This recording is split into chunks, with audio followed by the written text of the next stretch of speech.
It's my pleasure to talk to you about some of the long-term results. Having done the first clinical studies, I've been able to follow my patients and to see the improvements that they get in the long term. At 1 year, we still see significant improvement from EMFACE.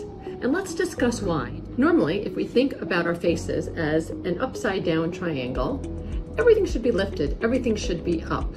But as we age, we lose facial volume, everything droops and sags, and the face starts to look very bottom heavy because of that lost cheek volume, atrophy of the muscles as we age that has been proven by studying the EMG signals of the zygomaticus as well as the frontalis muscle.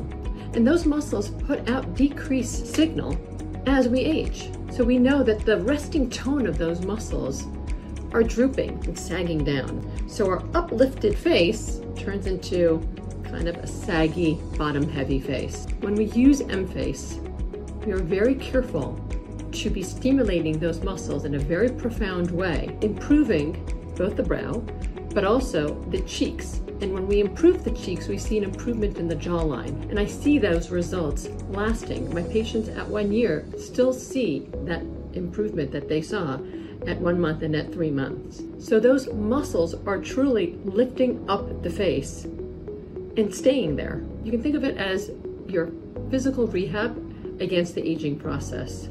That's why I recommend EMFACE for almost all of my patients, and I suggest that you do as well.